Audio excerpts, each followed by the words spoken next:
ഒരു തടസ്സവും കൂടാതെ താൻ വിചാരിച്ച പോലെ കാര്യങ്ങൾ നീങ്ങി എല്ലാം സഫലമായി തീർന്നതിൽ രാവണൻ ഉത്സാഹിതനായി. തനിക്ക് വേണ്ടി മരിച്ച മാരീചിനെ പറ്റി ഒരു ചിന്ത പോലും അദ്ദേഹത്തിനുണ്ടായിരുന്നില്ല.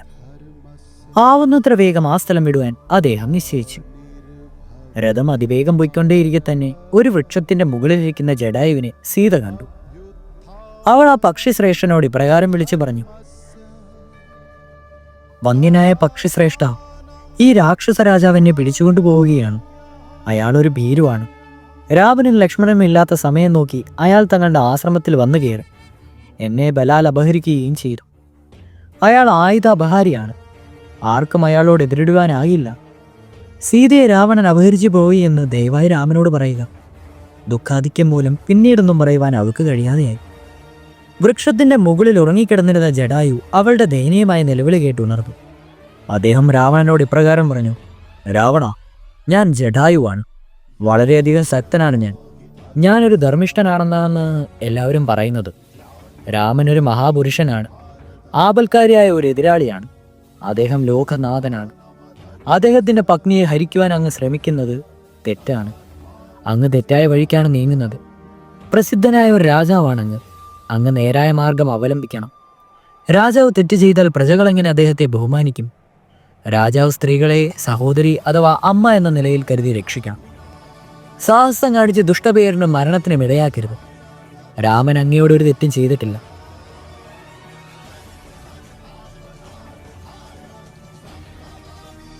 ജനസ്ഥാനത്തെ സംഭവമാണെങ്കിൽ അത് ശൂർപ്പണഖ മൂലം ഉണ്ടായതാണ്. രാമനോട് യുദ്ധം ചെയ്യുവാൻ അവൾ ഖരനെ പ്രേരിപ്പിച്ചു. അയാളുടെ വിഡ്ഢിത്തം മൂലം അവർ മരിക്കുകയും ചെയ്തു. സത്യം പറയും, അങ്ങ് ഇപ്രകാരം പ്രവർത്തിക്കുന്നത് എന്തിനാണ്? ഈ ഭ്രാന്ത് വിടൂ, അല്ലെങ്കിൽ അങ്ങ് ദുഃഖിക്കേണ്ടി വരും. ഏറ്റാവുന്ന ഭാരമേ തലയിൽ വെക്കാവൂ, ദഹിക്കുന്നതേ ഭക്ഷിക്കാവൂ. ഇവ അധികമായാൽ ആപത്താണ്. രാവണ, ഞാൻ വൃദ്ധനായി. അങ്ങ് ചെറുപ്പമാണ്. അങ്ങയ്ക്ക് രഥമുണ്ട്, ആയുധമുണ്ട്. എനിക്കവയൊന്നുമില്ല. എങ്കിലും ഞാനിതാ ഉറപ്പിച്ചു പറയുന്നു, സീതയെ കൊണ്ടുപോകുവാൻ ഞാൻ സമ്മതിക്കില്ല. ഇടപെടാതെ നോക്കി നിൽക്കില്ല. എൻ്റെ ഉപദേശം സ്വീകരിച്ച് അവളെ വിടുന്ന പക്ഷം ഞാൻ അങ്ങയോട് ക്ഷമിക്കാം. അതല്ല, അങ്ങ് ഈ പാപകർമ്മത്തിന് മുദ്രികയാണെങ്കിൽ അങ്ങയ്ക്ക് എന്നോട് യുദ്ധം ചെയ്യേണ്ടതായി വരും. ഞാനിതാ അങ്ങയെ പോരിന് വിളിക്കുന്നു. അങ്ങയുടെ രഥം ഞാൻ നശിപ്പിക്കുന്നുണ്ട്, പിന്നീട് അങ്ങയുടെ ജീവനും. വഴിമധ്യേ അവിചാരിതമായി വന്നു ചേർന്ന ഈ തടസ്സത്തിൽ രാവണൻ രോക്ഷാകുലനായി. അദ്ദേഹം തർക്കിക്കുവാൻ നിൽക്കാതെ ജടായുവിനോട് യുദ്ധം ചെയ്യുവാൻ ആരംഭിച്ചു. രാക്ഷസനും പക്ഷിയും തമ്മിലുള്ള പോരാട്ടം സത്യർഹമായിരുന്നു. ശരങ്ങൾ കൊണ്ട് രാവണൻ പക്ഷിയെ മുറിവേൽപ്പിച്ചു. കൊക്കുകൊണ്ടും ചിറകുകൾ കൊണ്ടും നഖങ്ങൾ കൊണ്ടും ജടായു യുദ്ധം ചെയ്തു. പക്ഷേ രാവണനെ മുറിവേൽപ്പിച്ചു.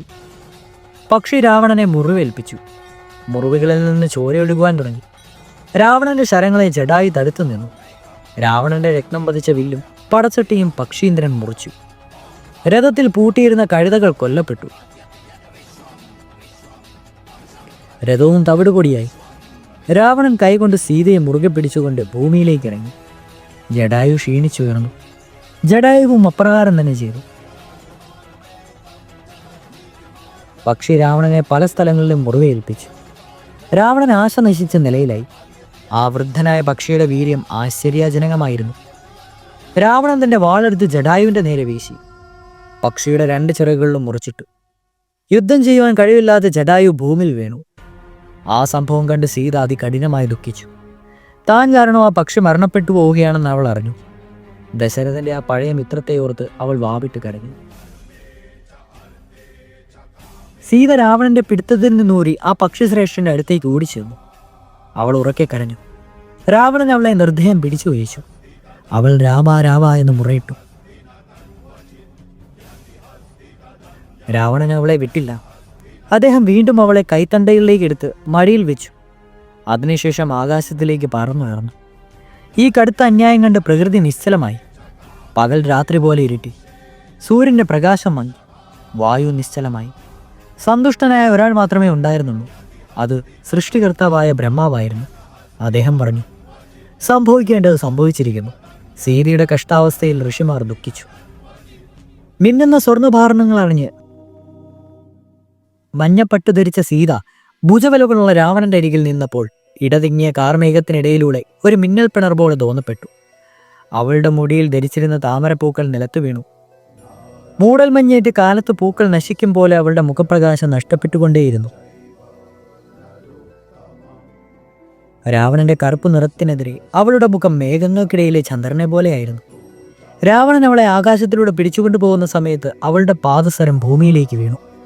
സീതയെ എടുത്തുകൊണ്ടു പോകുമ്പോൾ നദിയിലെ മത്സ്യങ്ങൾ ദുഃഖത്താൽ നെടുവീർപ്പുന്നതായി തോന്നപ്പെട്ടു. വന്യമൃഗങ്ങൾ രാവണന്റെ നിഴലിനെ പിന്തുടർന്നു. അവ കോപത്താൽ മുരുകൊണ്ടുണ്ടായിരുന്നു. കാട്ടിൽ അവളുടെ കൂട്ടുകാരനായിരുന്ന മാൻകൂട്ടങ്ങൾ അവളുടെ വേർപാടിൽ കണ്ണുനീരൊലിപ്പിച്ചു. രാവണനെ ഭയപ്പെട്ടിരുന്നതിനാൽ വനദേവതമാർക്ക് സീതയെ സഹായിക്കാൻ കഴിഞ്ഞില്ല. രാമ, ലക്ഷ്മണ, ഞാൻ പറയുന്നത് നിങ്ങൾ കേൾക്കുന്നില്ലേ? എൻ്റെ രക്ഷയ്ക്ക് നിങ്ങൾ എത്തില്ലേ? ആവുന്നത്ര ഉറക്ക സീത മുറവിളി കൂട്ടി. പക്ഷെ അവൾ പറഞ്ഞത് അവൾക്ക് കേൾക്കുവാൻ കഴിഞ്ഞില്ല. അവർ വളരെ ദൂരെയായിരുന്നു. രാവണന് സ്വയം മതിപ്പ് തോന്നി. അദ്ദേഹം സന്തുഷ്ടനായി. സീതയെ കൈത്തണ്ടയിൽ എടുത്തുകൊണ്ടു പോകുവാൻ തുടങ്ങി.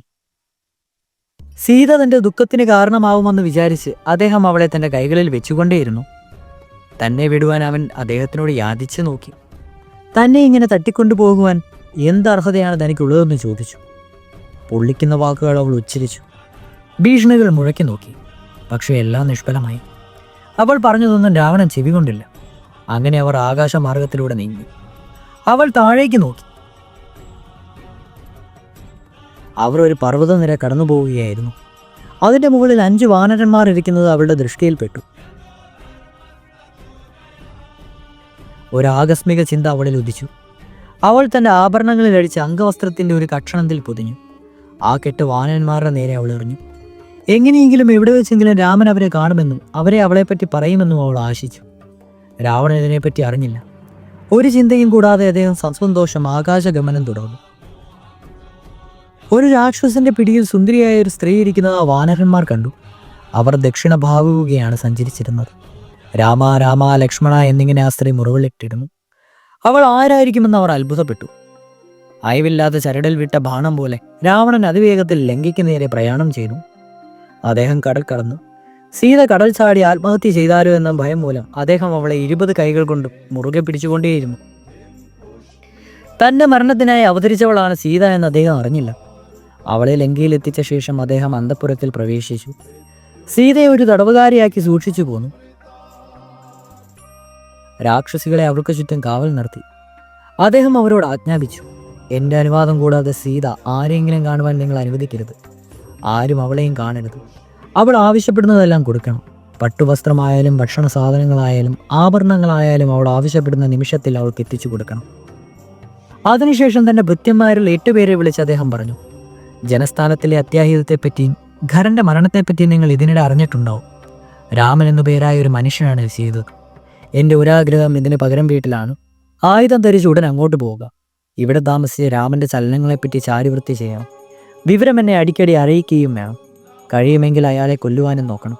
നിങ്ങൾ എത്രയും വീരന്മാരാണെന്ന് എനിക്കറിയാം. അതുകൊണ്ടാണ് ഞാൻ നിങ്ങളെ ജനസ്ഥാനത്തിലേക്ക് അയക്കുന്നത്. ആ യോദ്ധാക്കൾ തൽക്ഷണം ജനസ്ഥാനത്തേക്ക് പുറപ്പെട്ടു.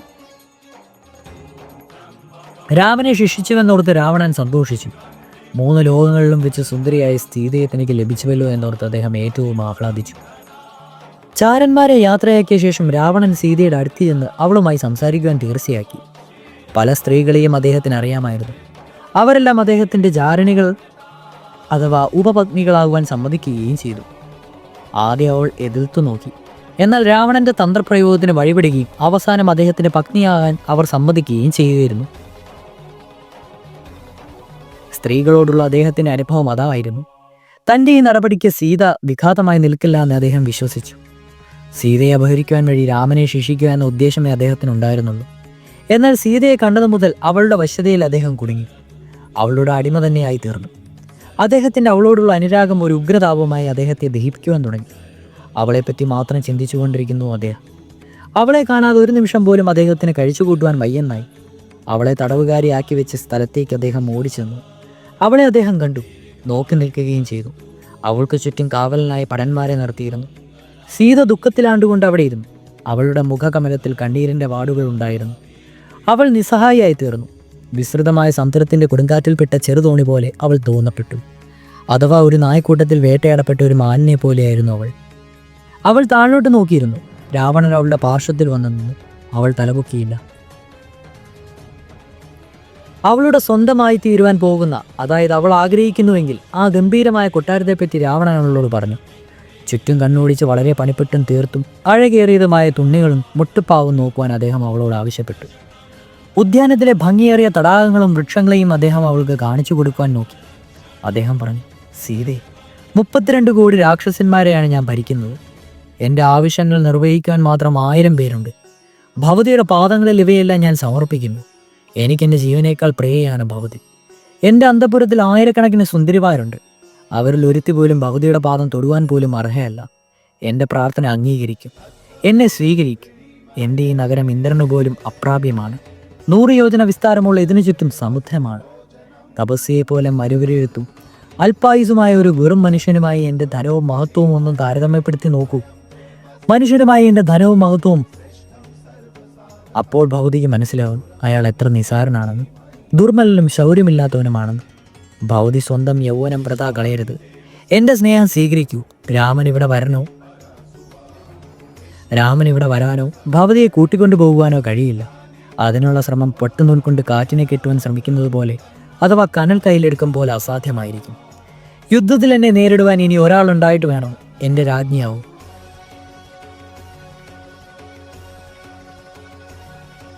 ഈ ലോകം മുഴുവനും ഞാനിതാ ഭവതിയുടെ മുമ്പിൽ സമർപ്പിക്കുന്നു. പുഷ്പകം എന്ന പേരായ ഒരു വിമാനം എനിക്കുണ്ട്. നമുക്ക് ആ വിമാനത്തിൽ കയറി ഭവതിയുടെ ഇച്ഛയ്ക്കൊത്ത് ചുറ്റി സഞ്ചരിക്കാം. നമുക്ക് സുഖിക്കാം. ഭവതിയുടെ താമര പോലെയുള്ള മുഖം വാടരുത്. ഭവതി കീഴ്പോട്ട് മുഖം താഴ്ത്തിയിരിക്കരുത്. സീത വസ്ത്രം കൊണ്ട് മുഖം മറച്ച് ഹൃദയം വിട്ടുമാറു കരഞ്ഞു. രാവണൻ അല്പനേരം അവളെ നോക്കി നിന്നു. പിന്നീട് പറഞ്ഞു, ഭവതിയോട് എനിക്കുള്ള അപാരമായ സ്നേഹം ഭവതി അറിയുന്നില്ല എന്ന് തോന്നുന്നു. ഈ ലോകം തന്നെ ഞാൻ ഭവതിയുടെ മുമ്പിൽ സമർപ്പിച്ചു. ഭവതി അതിനെ സ്വാഗതം ചെയ്യുന്നില്ല. ഭവതിയുടെ പാദങ്ങൾ ഞാൻ എൻ്റെ ശിരസർപ്പിച്ചു. ഞാൻ ഭവതിയുടെ അടിമയാണെന്ന് പറഞ്ഞിട്ട് പോലും ഭവതി അത് മനസ്സിലാക്കുന്നില്ല. വരൂ സീത, എന്നെ സ്വീകരിക്കൂ, എൻ്റെ സ്നേഹത്തെയും. രാവണൻ ആരുടെയെങ്കിലും കാൽക്കൽ കുമ്പിട്ടതായി ഭവതി കേട്ടിട്ടുണ്ടോ? ഒരു സ്ത്രീയുടെയെങ്കിലും ഭവതിയുടെ സ്നേഹിക്കുന്നത് കൊണ്ട് ഞാനത് ചെയ്യുകയാണ്. എന്നെ ഭവതിയുടെ അടിമയായി കരുതുക. വളരെ വേഗം ഭവതി എൻ്റേതാകും. ഏതെങ്കിലും ഒരു നാൾ സീത തൻ്റേതാകുമെന്ന് രാവണന് ഉറപ്പുണ്ടായിരുന്നു. അതിനല്പം കാക്കേണ്ടതുണ്ട്. അവളെ ബോധ്യപ്പെടുത്തേണ്ടതുമുണ്ട്. അത്രമാത്രം. രാവണൻ പറഞ്ഞതെല്ലാം സീത കേട്ടു. അവൾ പറഞ്ഞു, എൻ്റെ രാമനെപ്പറ്റി അങ്ങേക്കൊന്നും അറിയില്ല. എങ്കിൽ ഇത്ര നിസ്സാരമായ അദ്ദേഹത്തെപ്പറ്റി പറയുവാൻ ധൈര്യപ്പെടുകയില്ലായിരുന്നു. അദ്ദേഹം ധർമ്മത്തിൻ്റെ പ്രതീകമാണ്, സത്യത്തിൻ്റെ പ്രതിപുരുഷനാണ്. അദ്ദേഹത്തിന് ലക്ഷ്മണൻ എന്ന പേരായ ഒരു സഹോദരനുണ്ട്. ഇവർ രണ്ടുപേരും കൂടി ഒരു നാൾ അങ്ങയെ ഇത്രയൊക്കെ പ്രശംസിക്കുന്ന ഈ നഗരത്തിൽ വന്നു ചേരും. അങ്ങയെ കൊല്ലുകയും ചെയ്യും. ഘർണയെ പോലെ അങ്ങും വധിക്കപ്പെടും. അങ്ങയുടെ പാവലിംഗലമായ കൈകൾ കൊണ്ട് അങ്ങെന്നെ സ്പർശിച്ചു. അതിന് രാമൻ അങ്ങയെ ശിക്ഷിക്കും. ഗരുഡൻ പാമ്പുകളെ എന്ന പോലെ രാമൻ അങ്ങയുടെ യോദ്ധാക്കളുടെ കഥ കഴിക്കും. അദ്ദേഹത്തിൻ്റെ അസ്ത്രങ്ങൾ ഒരു നാൾ അങ്ങയുടെ ചോര കുടിക്കും. ഭൂമി ആ ചോര കൊണ്ട് നനയുകയും ചെയ്യും. അങ്ങ് ദേവന്മാരെക്കാളും ദാനവന്മാരെക്കാളും പ്രബലനാണെന്ന് അവകാശപ്പെടും. എന്നാൽ എനിക്കത് പുല്ലാണ്. രാമൻ അങ്ങയെയും അങ്ങയുടെ ലങ്കാ നഗരത്തെയും മുഴുവൻ നശിപ്പിക്കുമെന്ന് എനിക്ക് ഉറപ്പുണ്ട്. താൻ ധീരനാണെന്ന് പറയുന്നു. എന്നിട്ടും രാമനില്ലാത്ത സമയം നോക്കിയാണ് അങ്ങ് ആശ്രമത്തിൽ വന്ന് എന്നെ അപഹരിച്ചത്. അങ്ങൊരു ചോരനാണ്, വീരനല്ല. അങ്ങനെ അപഹരിക്കുവാൻ ഈ ലോകത്തിൽ ജനിച്ചിട്ടുള്ളവരിൽ വെച്ച് ഏറ്റവും വലിയ ഭീരുവാണെന്ന് ഞാൻ വിചാരിക്കുന്നു. അങ്ങനോടൊരു പെരുമാറിയുള്ള രീതി വെച്ച് നോക്കുമ്പോൾ ഞാനൊരു യോഗ്യനാണെന്ന് അങ്ങയ്ക്ക് തോന്നുന്നുണ്ടോ? അങ്ങയുടെ അവസാനം അടുത്തു. അതുകൊണ്ടാണ് അങ്ങയ്ക്ക് എന്നെ അപഹരിക്കുവാനും ഇവിടെ കൊണ്ടുവരുവാനും തോന്നിയത്. അവളുടെ പരിഹാസപൂർണമായ വാക്കുകൾ രാവണനെ സ്വാഭാവികമായും ചൊടിപ്പിക്കുന്നതായും ചെയ്തു. അദ്ദേഹം പറഞ്ഞു, ഭവതിയുടെ വാക്കുകൾക്ക് ഞാനൊരു വിലയും കൽപ്പിക്കുന്നില്ല. അവ എൻ്റെ ഉള്ളിൽ കയറുന്നതുമില്ല. എൻ്റെ നിർദ്ദേശത്തെപ്പറ്റി പര്യാലോചിക്കുവാൻ ഞാൻ 12 മാസത്തെ സമയം തരാം. ആ സമയത്തിനുള്ളിൽ ഭവതി എൻ്റേതാവാൻ സമ്മതിക്കുകയാണെങ്കിൽ ഭവതിക്ക് ലോകചക്രവർത്തിനെയാവാം. അത് നിരസിക്കുകയാണെങ്കിൽ എൻ്റെ അടുക്കളക്കാർ ഭവതിയെ വേണ്ടത് ചെയ്തുകൊള്ളും. ഭവതിയുടെ മൃദുമാംസം ചെറു കഷ്ണങ്ങളാക്കി പാകം ചെയ്ത് എൻ്റെ പ്രാതലിന് വിളമ്പിത്തരും.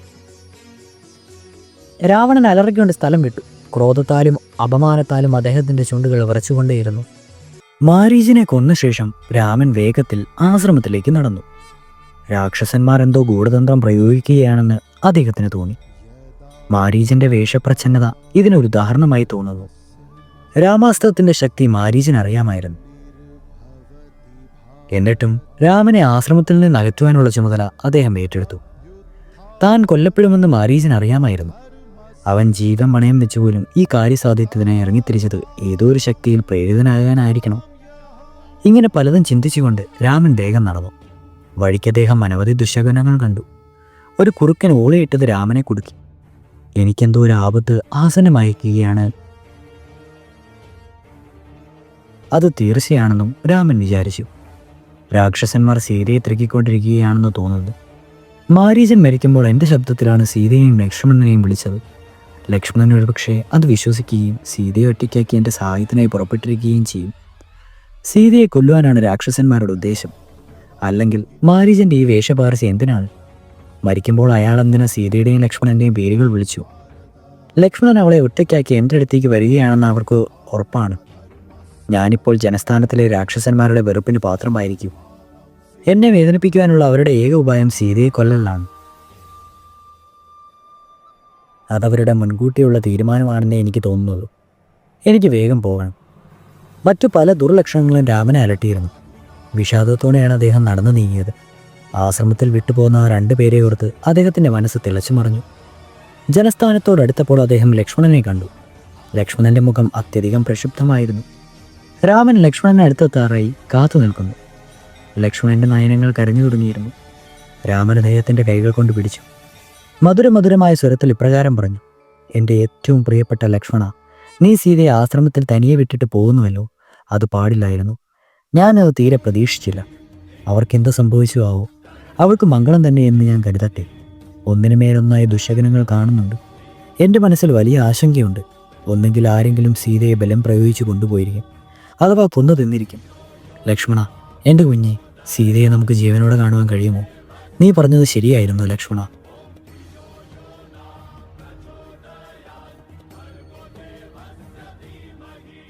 സീതയെയും എന്നെ പോലും ചതിച്ച ആ മാരീചനായിരുന്നു.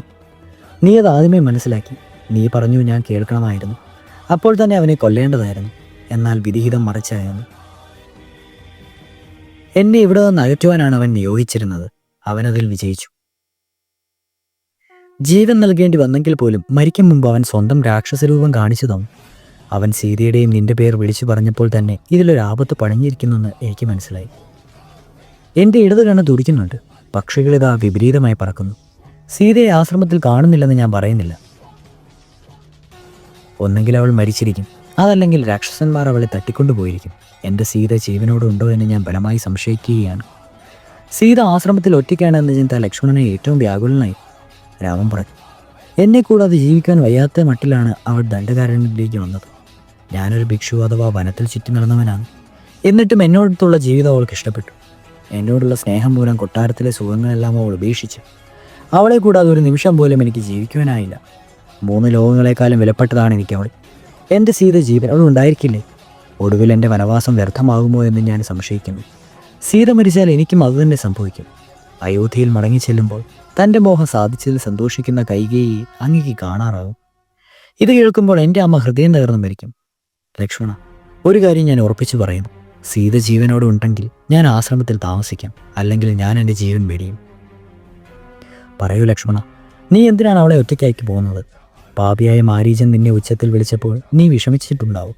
സീത പരിഭ്രമിച്ചിട്ടുമുണ്ടാവും. എൻ്റെ സഹായത്തിനായി നിന്നെ അവൾ പറഞ്ഞു അയച്ചിട്ടുമുണ്ടാവും. ഇതാവും സംഭവിച്ചിരിക്കുക. ഞാനത് ഊഹിക്കുന്നു. അവൾ ആവശ്യപ്പെട്ടതനുസരിച്ച് നീ ചെയ്ത കാര്യം അവൾക്ക് ദോഷകരമായ ഒന്നാണ്. രാക്ഷസന്മാർക്ക് അവളെ എടുത്തുകൊണ്ടു പോകുവാൻ കഴിഞ്ഞു. ഞാൻ ഇനി എന്തു ചെയ്യും?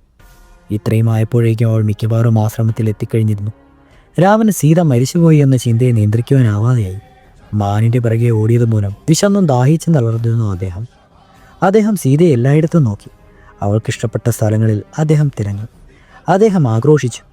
ഞാൻ ഭയപ്പെട്ടത് തന്നെ സംഭവിച്ചു. സീത പോയി കഴിഞ്ഞു. ദുഃഖം മൂലം ശരീരം കുഴഞ്ഞ് അദ്ദേഹം നിലത്ത് വീണു. ലക്ഷ്മണൻ രാമൻ്റെ സമീപത്ത് നിശബ്ദനായി നിന്നു. കണ്ണുനീർ ഒഴുക്കിക്കൊണ്ടിരുന്നു. എങ്കിലും അദ്ദേഹം ഒരക്ഷരം പോലും മിണ്ടിയില്ല. രാമൻ അദ്ദേഹത്തോട് ചോദിച്ചു: സീതയെ രക്ഷിച്ചു കൊള്ളാമെന്നുള്ള നിന്റെ ഉറപ്പിന്മേലാണ് ഞാൻ മാനിൻ്റെ പുറകെ പോയത്. നീ അവളെ ഒറ്റയ്ക്കാക്കി പോകുന്നത് എന്തിനാണ്? ലക്ഷ്മണനൊന്നും മിണ്ടുവാൻ കഴിഞ്ഞില്ല. അദ്ദേഹം നിശ്ചലനായി നിന്നു. ഒടുവിൽ അദ്ദേഹം പറഞ്ഞു: ഞാൻ മനഃപൂർവ്വം അവളെ വിട്ടു പോന്നതല്ല രാമ. അവൾ എന്നെ ഏറ്റവും പരുക്ഷങ്ങളായ വാക്കുകൾ ഉരിച്ചു. അവ സഹിക്കാൻ വയ്യാത്തതായിരുന്നു. എനിക്ക് പോരേണ്ടി വന്നു.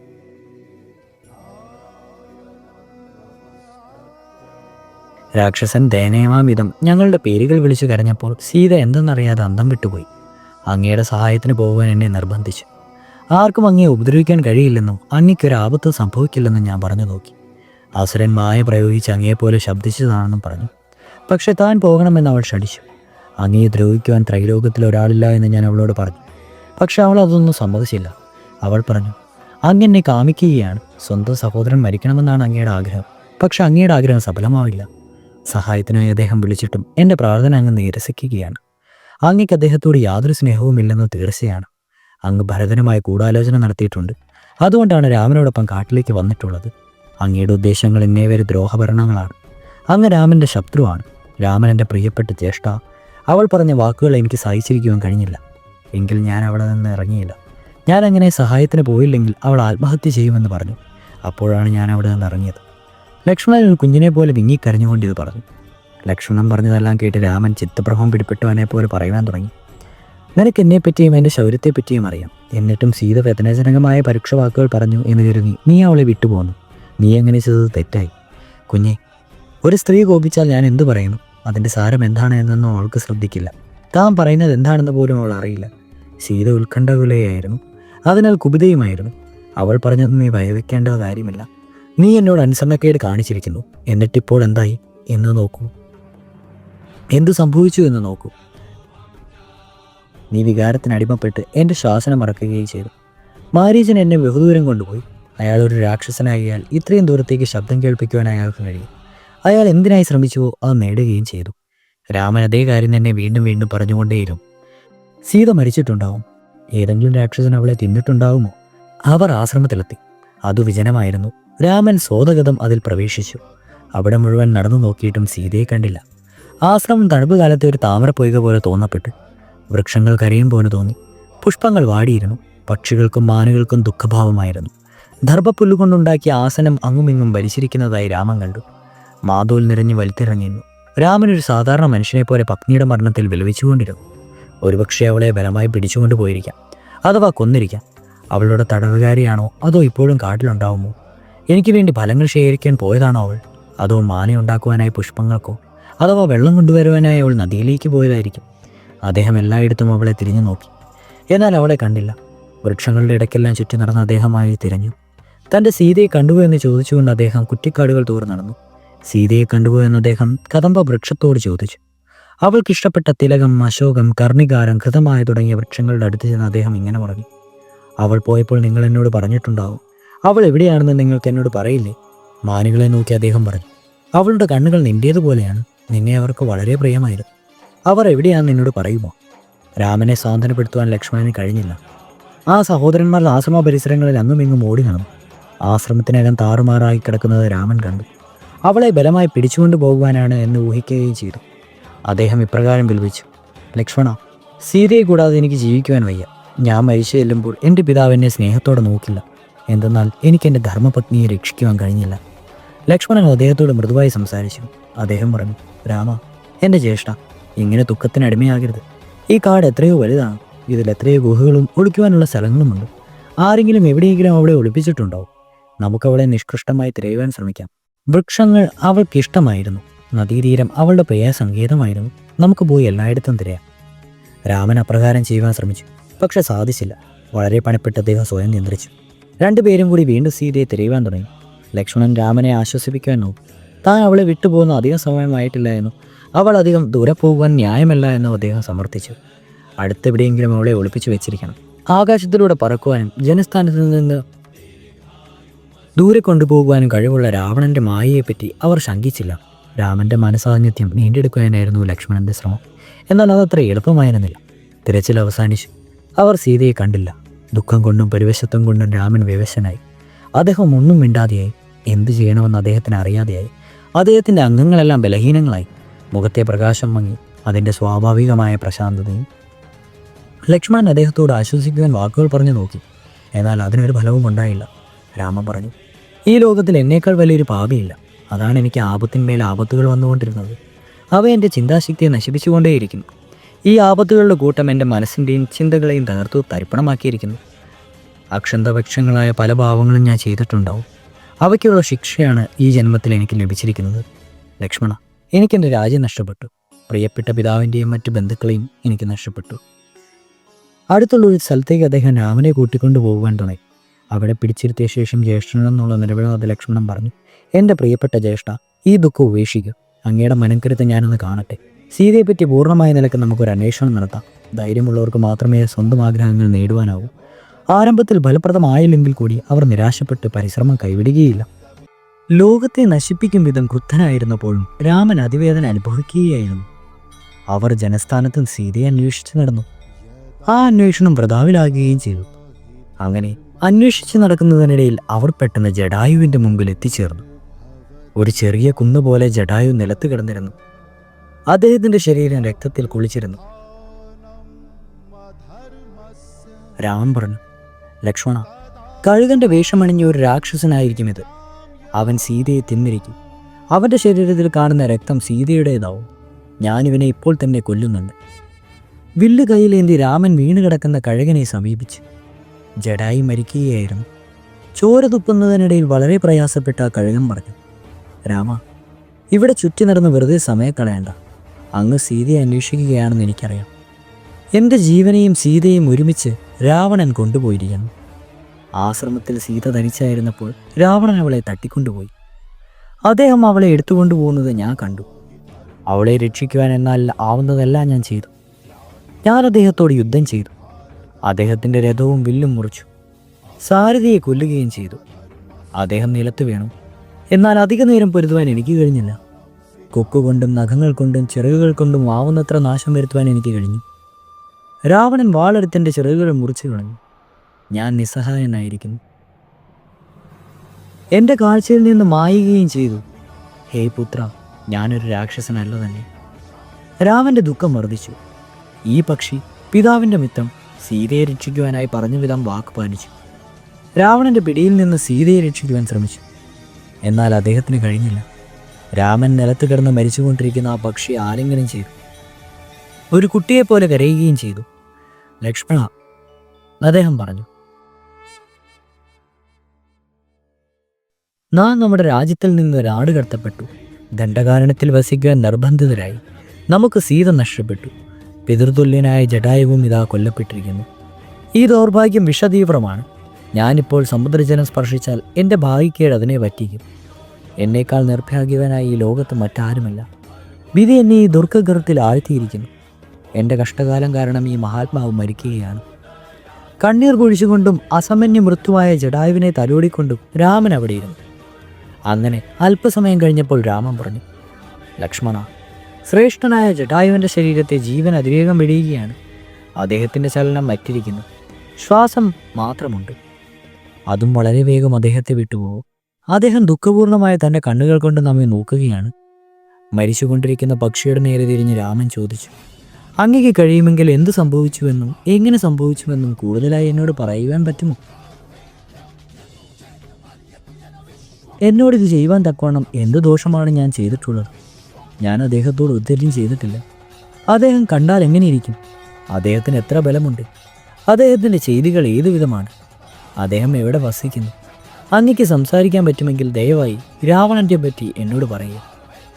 രാവൻ്റെ ദുഃഖം കണ്ട് ജടായുവും ദുഃഖിച്ചു. ശ്വാസം വിടാൻ തന്നെ അദ്ദേഹത്തിന് പ്രയാസമായിരുന്നു. എന്നിട്ടും കഠിന പ്രയത്നത്തോടെ അദ്ദേഹം ഇങ്ങനെ പറഞ്ഞു. അദ്ദേഹം അവളെ അപഹരിച്ചു. അദ്ദേഹം ഒരു ചക്രവാതം പോലെയായിരുന്നു. അവൾ സ്തംഭിച്ചു. അദ്ദേഹം തെക്ക് നോക്കിയാണ് പോയത്. കുഞ്ഞെ, ജീവൻ എന്നെ അതിവേഗം വെടിഞ്ഞുകൊണ്ടിരിക്കുകയാണ്. എനിക്ക് കണ്ണു കാണുവാൻ വയ്യ. അങ്ങെന്നെ കൈകളിൽ ചേർത്ത് പിടിക്കൂ. അങ്ങയെ പിടിച്ചുകൊണ്ടിരിക്കുമ്പോൾ ജീവിതമാകുന്ന ബന്ധത്തിൽ നിന്ന് ഞാൻ മുക്തി നേടും. ഒരു കാര്യം ഞാൻ അങ്ങയോട് പറയാം. രാവണൻ സീതയെ അപഹരിച്ച സമയം വിന്ദ അഥവാ വിജയ എന്ന് പറയപ്പെടുന്നതാണ്. ആ സമയത്തൊരു വസ്തു അപഹരിക്കപ്പെടുകയോ നഷ്ടപ്പെടുകയോ ചെയ്താൽ അത് വീണ്ടും കിട്ടുമെന്ന് തീർച്ചയാണ്. രാവണൻ അതറിഞ്ഞിരുന്നില്ല, അഥവാ അത്ര തന്നെ വകവെച്ചിട്ടുണ്ടാവില്ല. അങ്ങയുടെ കയ്യാൽ മരിക്കുമെന്ന് തീർച്ചയാണ്. അങ്ങയ്ക്ക് സീതയെ മറികെ കിട്ടുകയും ചെയ്യും. അതെനിക്ക് തീർച്ചയുണ്ട്. ദുഃഖം കൈവെടിയൂ. രാമ, രാവണനെ കൊന്ന് സീതയെ മടക്കിയെടുക്കൂ.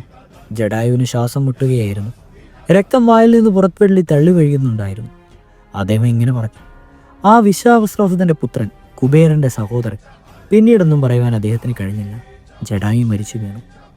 രാമൻ്റെ ഹൃദയം പൊട്ടി. അദ്ദേഹം പറഞ്ഞു, ലക്ഷ്മണ, അഗസ്താശ്രമത്തിൽ മടങ്ങുമ്പോൾ നാം ജടായുവിനെ കണ്ടുമുട്ടിയത് ഓർമ്മയില്ലേ? നമ്മൾ രണ്ടുപേരും ആശ്രമത്തിൽ ഇല്ലാതായപ്പോൾ സീതയെ കാത്തുകൊള്ളാമെന്ന് അദ്ദേഹം പറയുകയുണ്ടായി. തൻ്റെ വാഗ്ദാനം അദ്ദേഹം നിറവേറ്റിയിരിക്കുന്നു. പക്ഷേ വിധി കൂടുതൽ ശക്തനാണ്. അതപ്പോഴും ഏത് സന്ദർഭത്തിലും ജയിക്കുന്നു. വളരെ വർഷങ്ങളായി ജഡായു കാട്ടിൽ വസിച്ചു വരികയാണ്. അദ്ദേഹം ഇപ്പോൾ മരിച്ചു പോയിരിക്കുന്നു. ജഡായുവിൻ്റെ മരണത്തിൽ എനിക്കുള്ള മനോവേദനയ്ക്ക് തുല്യമായി മറ്റൊരു ദുഃഖവുമില്ല. അദ്ദേഹം എനിക്ക് വേണ്ടി മരിച്ചു. അദ്ദേഹം നമുക്ക് പിതൃതുല്യനാണ്. ലക്ഷ്മണ, വിറകെടുക്കൂ, ഞാൻ അരണി കേടയാം, അതിൽ നിന്ന് അഗ്നി ഉണ്ടാക്കാം. ജഡായു എനിക്ക് വേണ്ടിയാണ് മരിച്ചത്. ഞാൻ തന്നെ അദ്ദേഹത്തെ സംസ്കരിക്കും. രാമൻ മരിച്ചു കിടക്കുന്ന ജഡായുവിനെ കൈകളിലെടുത്ത് ഗോദാവരി നദീതീരത്തേക്ക് നടന്നു. ദർഭ വിരിച്ച് മൃതദേഹം അതിൽ കിടത്തി. ലക്ഷ്മണൻ ഉണങ്ങിയ വിറക് കൊണ്ട് ചിത തയ്യാറാക്കി. രാമൻ പിതൃതുല്യനായ ഒബിശ്രേഷ്ഠനെ ചിതയിൽ വെച്ചുകൊണ്ട് ഇങ്ങനെ പറഞ്ഞു: ഹേ പക്ഷിരാജൻ, യജ്ഞം, തപസ് എന്നിവ ചെയ്തവർക്കും സൽക്കർമ്മങ്ങൾ ചെയ്തവർക്കും അദ്ദേഹം അങ്ങോട്ട് തന്നെ എത്തിച്ചേരട്ടെ. ആ ലോകങ്ങളിൽ അധിവസിക്കാനുള്ള അവകാശം ഞാൻ അങ്ങേക്ക് നൽകുന്നു. അരണയിൽ നിന്ന് സ്വയം ഉണ്ടാക്കിയ അഗ്നി കൊണ്ട് രാമൻ ചിത കുളിക്കും. അദ്ദേഹം അഞ്ജലി അർപ്പിച്ചു. പിതൃതൃപ്തിക്കായി പിണ്ടവും വെച്ചു. ശ്രാദ്ധമനുഷ്ഠിക്കുവാനുള്ള സൂക്തങ്ങൾ അദ്ദേഹം ചൊല്ലി. രാജകുമാരന്മാർ ഗോദാവരി നദിയിൽ ഇറങ്ങിക്കുളിച്ചു. അതിനുശേഷം ശാസ്ത്രവിധി അനുസരിച്ച് ജഡായുവിന് തർപ്പണം ചെയ്തു. ഋഷിമാർക്ക് അർഹതപ്പെട്ട സ്വർഗങ്ങളിൽ ജഡായു എത്തിച്ചേരുകയും ചെയ്തു.